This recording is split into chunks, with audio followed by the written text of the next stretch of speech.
You know, you've probably got one on your desk right now, a ballpoint pen. We use them every single day and don't give them a second thought, right? But what if I told you that this little thing is an absolute masterpiece of engineering? Seriously. It was born from wartime necessity and, believe it or not, a journalist's frustration.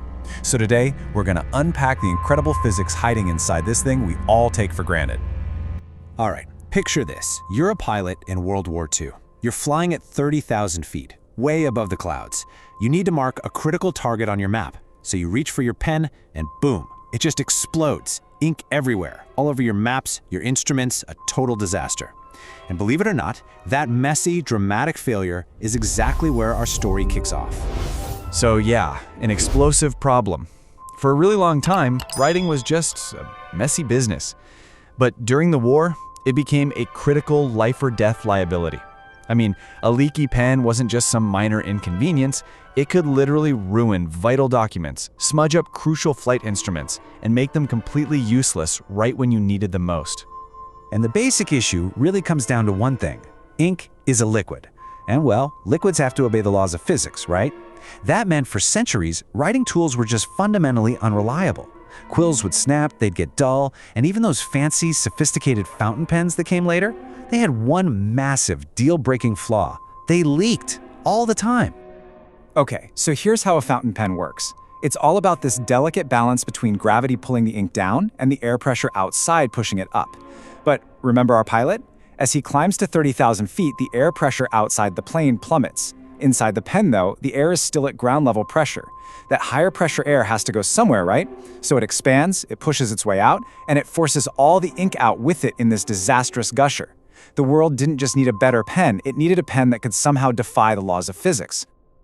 So, you'd think the solution would come from some brilliant military engineer, or maybe a physicist in a lab, right? Nope. The breakthrough actually came from someone dealing with a much more everyday kind of frustration. And that brings us to the hero of our story, a man who was just completely fed up with smudged ink. This guy right here. Meet Laszlo Biro. Back in the 1930s, he was a journalist in Hungary. And for a journalist, your pen and paper are everything.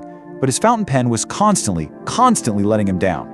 The ink took forever to dry, it smudged all over his work, and it was just plain slow. He just knew there had to be a better way. So his big eureka moment came from a pretty unlikely place, watching a newspaper printing press. He noticed that the ink they used was really thick, and it dried almost instantly on the paper. A light bulb went off. He thought, what if I use that ink? So he tries a little experiment. He loads up his fountain pen with this thick newspaper ink, and total disaster. It was way too viscous, it just clogged up the tip completely. But that failure was actually the key. That's when he realized the crucial thing. The problem wasn't just the ink, it was the whole delivery system.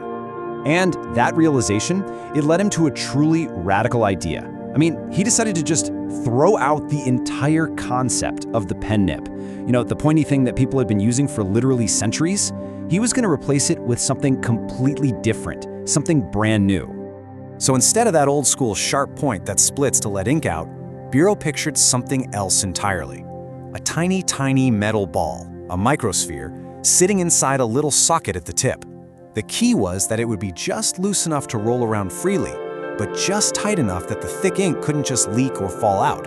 And that was the mechanical heart of his invention. So how does this thing actually work? Well, it's pretty cool. Think of it less like a pen and more like a tiny molecular pump. When you drag the tip across the paper, the friction between the ball and the paper forces that little sphere to start rolling.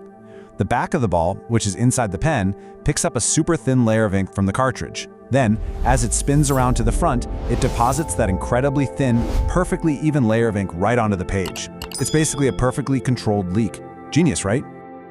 Okay, but that little ball, that was only half of the solution. You see, this brilliant mechanical idea would be completely useless without an equally clever chemical one. The real secret wasn't just in the sphere, it was in the special goo it was designed to deliver.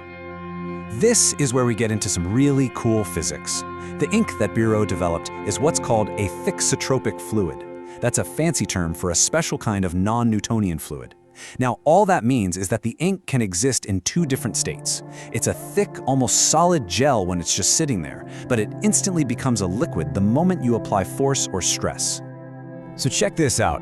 When the pen is just sitting in your pocket, the ink is basically a solid gel. It's not going anywhere. It won't leak, even if you shake it around.